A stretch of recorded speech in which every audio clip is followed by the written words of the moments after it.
ঝমঝম বর্ষা, ভাদ্র মাসের দিন। আজ দিন 15 ধরে বর্ষা নেমেছে। তার আর বিরামও নেই, বিশ্রামও নেই।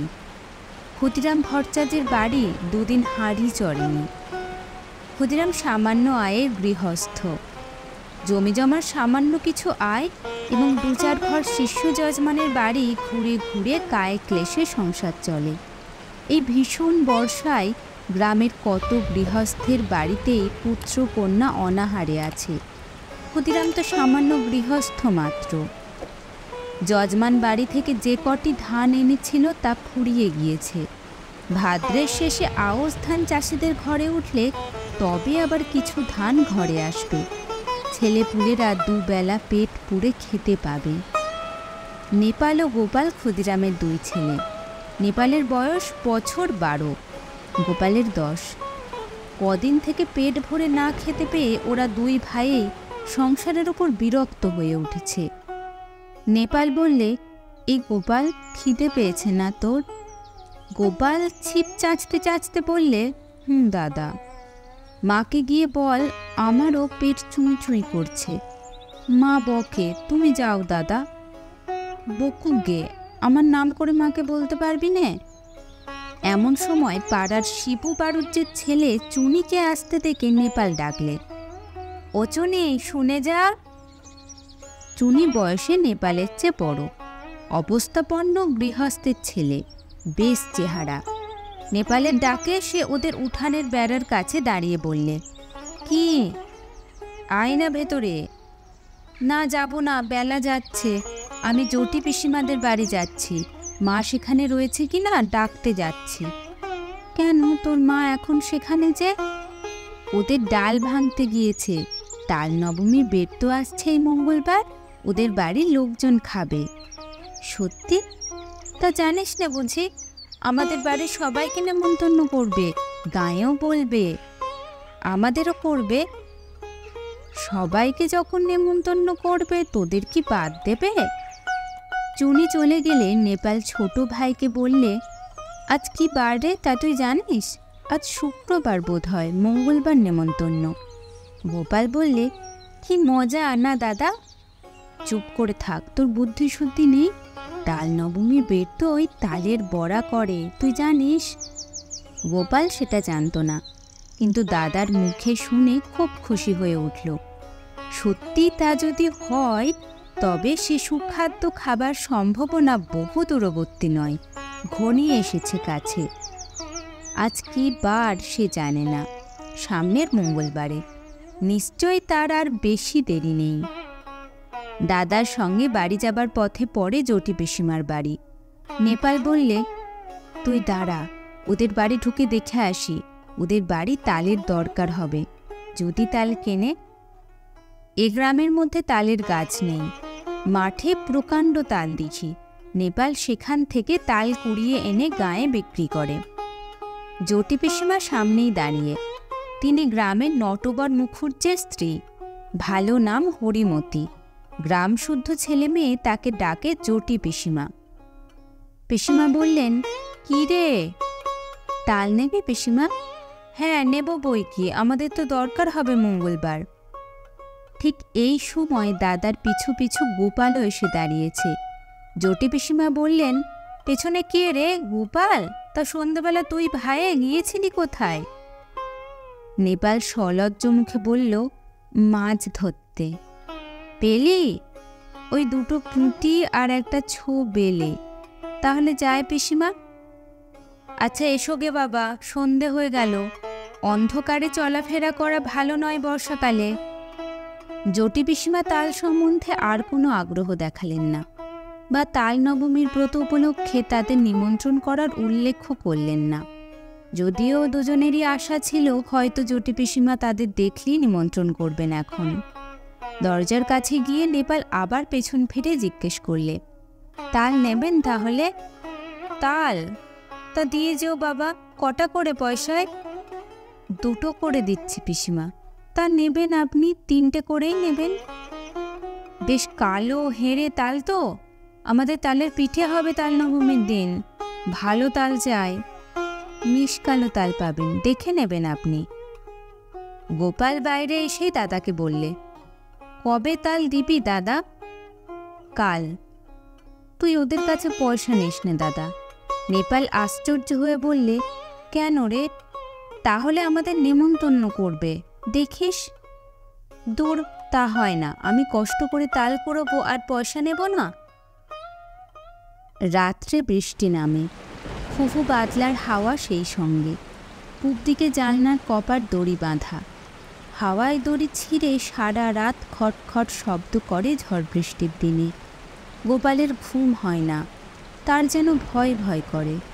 সে শুয়ে শুয়ে ভাবছে, দাদা তাল যদি বিক্রি করে তবে ওরা নেমন্তন্ন করবে না। তা কখনো করে?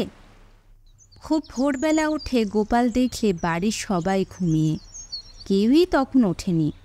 রাত্রের বৃষ্টি থেমে গিয়েছে, সামান্য একটু টিপটিপ বৃষ্টি পড়ছে। গোপাল এক ছুটে চলে গেল গ্রামের পাশে সেই তালদিঘির ধারে। মাঠে এক হাঁটু জল আর কাদা। গ্রামের উত্তরপাড়ার গণেশ কাউরা লাঙল ঘাড়ে এই এত সকালে মাঠে যাচ্ছে। ওকে দেখে বললে, কি খোকা ঠাকুর, যাচ্ছ কনে এত ভোরে? তাল কুড়োতে দিঘির পাড়ে।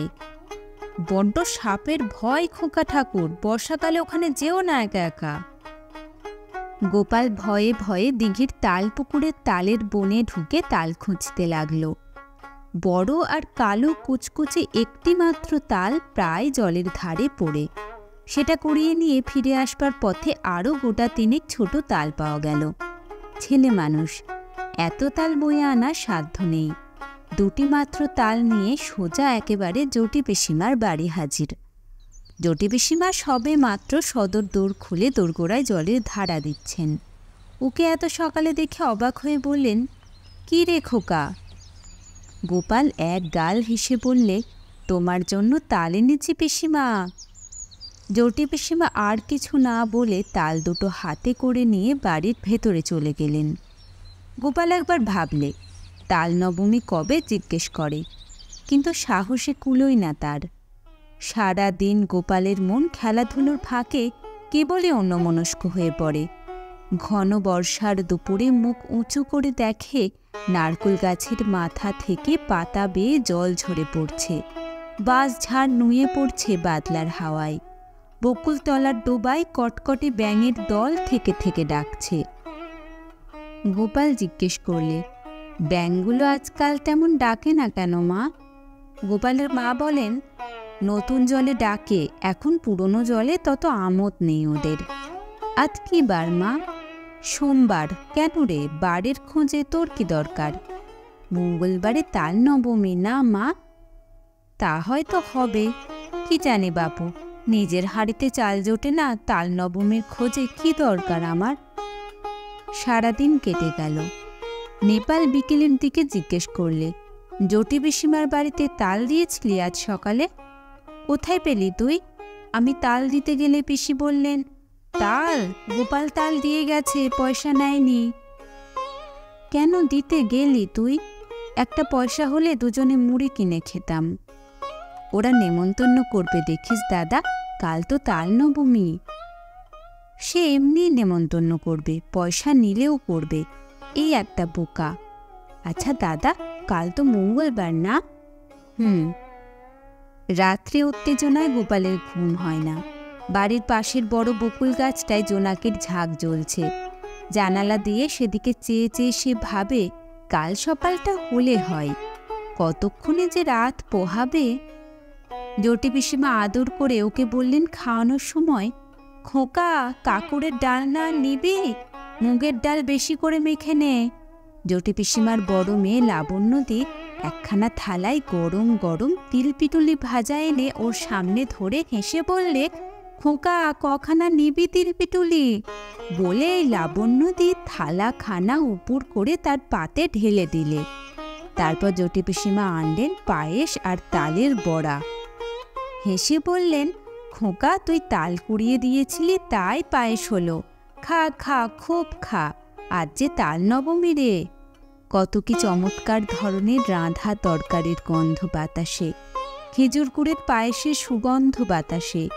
গোপালের মন খুশি ও আনন্দে ভরে উঠল।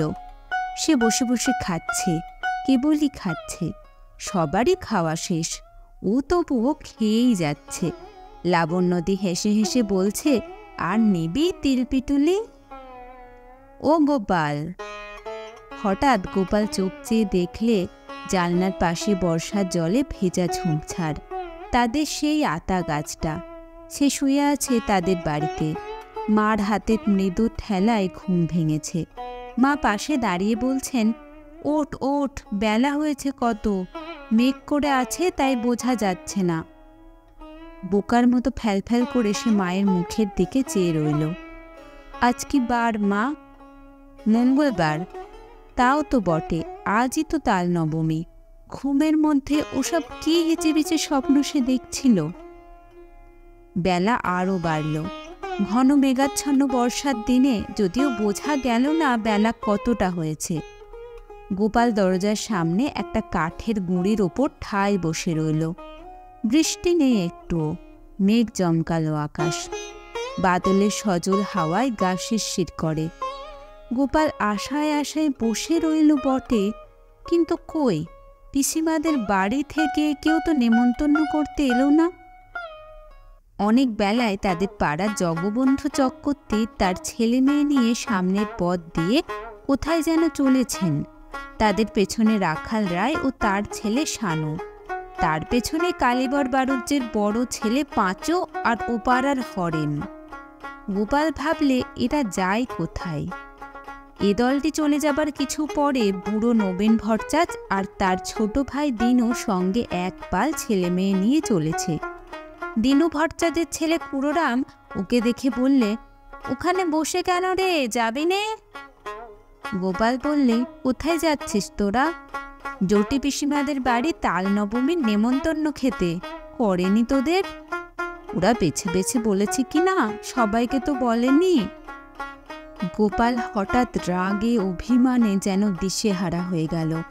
রেগে দাঁড়িয়ে উঠে বললে, কেন করবে না আমাদের নেমন্তন্ন? আমরা এর পরে যাব। রাগ করবার মতো কি কথা সে বলেছে বুঝতে না পেরে কুড়োরাম অবাক হয়ে বললে, বারে, তাও তো রাগ করিস কেন, কি হয়েছে? ওরা চলে যাবার সঙ্গে সঙ্গে গোপালের চোখে জল এসে পড়ল। বোধহয় সংসারের অবিচার দেখেই। পথ চেয়ে এসে বসে আছে কদিন থেকে, কিন্তু তার কেবল পথ চাওয়ার সার হল।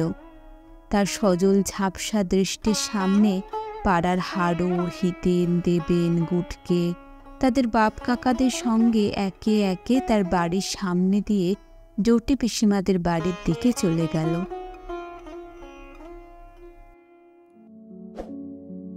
আপনারা শুনছিলেন বিভূতিভূষণ বন্দ্যোপাধ্যায়ের লেখা তাল নবমী।